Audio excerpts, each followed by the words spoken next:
Assalamualaikum warahmatullahi wabarakatuh.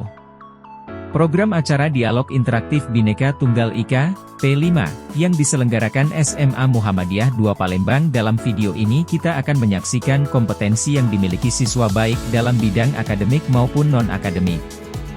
Dalam bidang akademik telah memperoleh medali emas dan perunggu pada Lomba OMBN tahun 2025 tingkat nasional di Semarang. Sejak kemerdekaan Indonesia pada tahun 1945, sistem pendidikan dan kurikulum telah mengalami sejumlah perubahan signifikan. Pada awalnya, sistem pendidikan Indonesia mengikuti model pendidikan Belanda yang berfokus pada pendidikan kolonial. Namun, seiring berjalannya waktu dan perkembangan negara, Indonesia mulai mengembangkan kurikulum pendidikan yang sesuai dengan kebutuhan bangsa. Pada tahun 1975, pemerintah Indonesia memperkenalkan kurikulum 1975 sebagai upaya pertama untuk memperkenalkan kurikulum nasional yang seragam di seluruh negeri. Namun, dalam beberapa dekade terakhir, Indonesia telah meluncurkan serangkaian kurikulum baru, termasuk kurikulum tingkat satuan pendidikan, KTSP, dan kurikulum 2013, K13.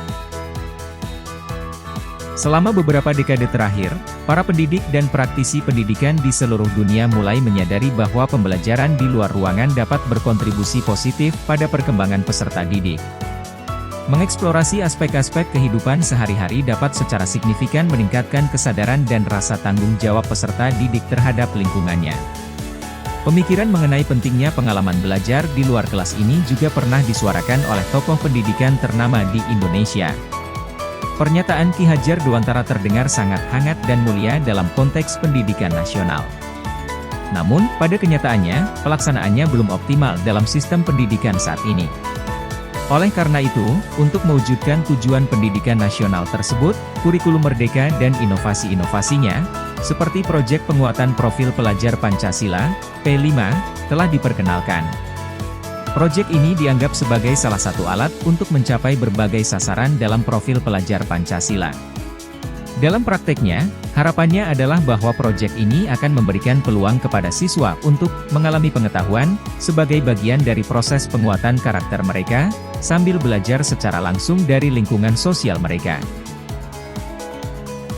P5 adalah yaitu pembelajaran lintas disiplin ilmu dalam mengamati dan memikirkan solusi terhadap permasalahan di lingkungan sekitar untuk menguatkan berbagai kompetensi dalam profil pelajar Pancasila. Sebuah proyek adalah serangkaian kegiatan yang disusun untuk mencapai tujuan tertentu dengan cara memeriksa sebuah topik yang menantang. Proyek ini dirancang sedemikian rupa sehingga peserta didik dapat melakukan penyelidikan, menyelesaikan masalah, dan membuat keputusan. Peserta didik bekerja dalam periode waktu yang telah dijadwalkan untuk menghasilkan produk atau tindakan.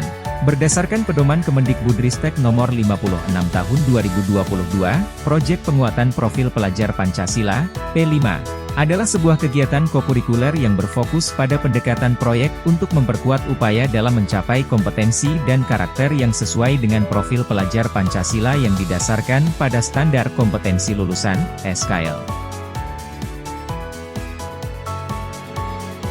Pelaksanaan proyek penguatan profil pelajar Pancasila dilakukan secara fleksibel dalam hal konten, kegiatan, dan waktu pelaksanaan.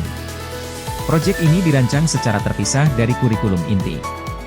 Tujuan, materi, dan aktivitas pembelajaran dalam proyek tidak harus terkait langsung dengan tujuan atau materi pembelajaran dalam kurikulum inti. Institusi pendidikan memiliki fleksibilitas untuk melibatkan masyarakat atau dunia kerja dalam perencanaan dan pelaksanaan proyek penguatan profil pelajar Pancasila. Tahapan P5 dalam kurikulum merdeka. Untuk tahapannya sendiri, P5 dalam kurikulum merdeka terdiri dari 4 alur berikut. Pertama pengenalan, yang kedua kontekstualisasi, ketiga aksi, dan yang keempat refleksi. Pertama-tama, mereka akan diperkenalkan dengan lingkungan sekitar mereka melalui tahapan pengenalan. Selanjutnya, tahap kontekstualisasi akan memandu mereka dalam memahami permasalahan yang ada dan mengintegrasikan diri ke dalamnya. Setelah itu, langkah aksi akan diambil untuk menyelesaikan permasalahan tersebut. Setelah menjalani ketiga tahapan ini, peserta didik dapat melakukan refleksi. Kegiatan ini dapat dilakukan secara individu, dalam kelompok, atau dengan bimbingan dari tim P5. Penerapan P5 dapat menghasilkan siswa yang mandiri karena mereka diajarkan dan dilatih untuk mempersiapkan diri mereka untuk dunia kerja di masa depan. Mereka akan memperoleh keterampilan yang diperlukan dalam berbagai aspek seperti perencanaan, pemilihan, penganggaran, pengelolaan, dan lainnya. Ini akan memperkuat kompetensi siswa dan meningkatkan kesiapan mereka dalam menghadapi persaingan di dunia kerja. Selain itu, menerapkan P5 juga dapat merangsang kreativitas siswa karena mereka terbiasa mencari solusi untuk mengatasi masalah dengan cara yang lebih efektif dan efisien. Salah satu kelemahan dari menerapkan P5 adalah bahwa itu mengharuskan pengeluaran yang lebih tinggi jika dibandingkan dengan kurikulum konvensional.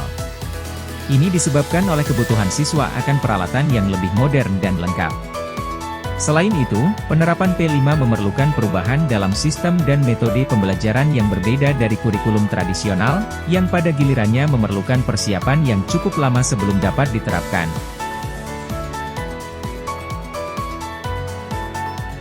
Program acara Dialog Interaktif Bhinneka Tunggal Ika yang diselenggarakan oleh SMA Muhammadiyah II Palembang diisi oleh penampilan keterampilan yang dimiliki oleh para siswa.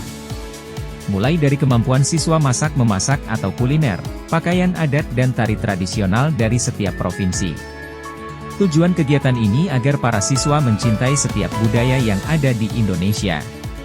Kegiatan P5 yang dilaksanakan pada Kamis tanggal 30 Januari tahun 2023 terselenggara atas kerjasama SMA Muhammadiyah II Palembang dan Majelis Pendidikan Dasar dan Menengah Pimpinan Cabang Muhammadiyah Bukit Kecil Palembang.